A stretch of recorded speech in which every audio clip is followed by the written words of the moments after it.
நேற்று கரூரில் நடந்த இந்த உயிரிழப்புகளை கேள்விப்படும் போது மனசு ரொம்ப கலங்குது, ரொம்ப கஷ்டமாக இருக்குது. அதை தாங்க முடியாத ஒரு வேதனையை தான் மனசில் உருவாகிட்டு இருக்கு.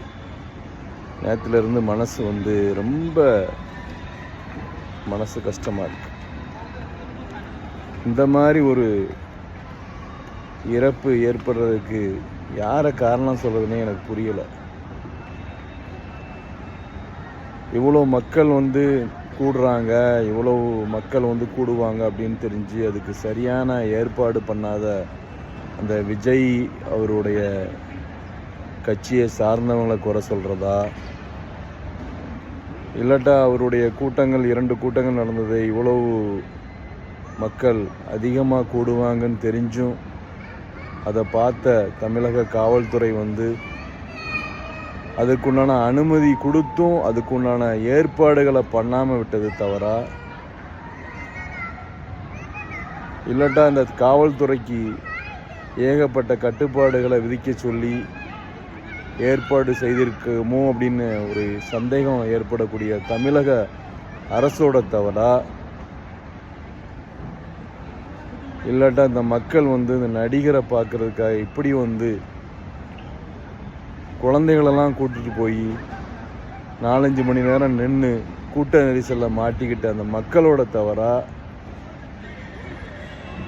எதை நம்ம குறை சொல்கிறது? சின்னஞ்சிறு குழந்தைங்க, இன்னும் வாழ வேண்டிய குழந்தைங்க, அவங்களோட இறப்பு மனவேதனையை பயங்கரமாக மனவேதனையை உண்டு பண்ணுது.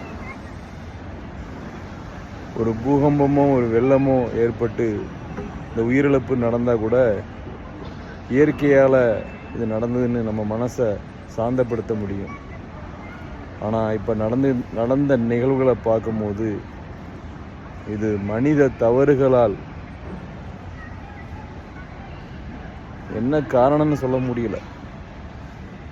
ஆனால் இதுக்கு கண்டிப்பாக இது ஒரு திட்டமிட்ட ஏதோ காரணம் இருக்கலாம் அப்படிங்கிறது தோணுது.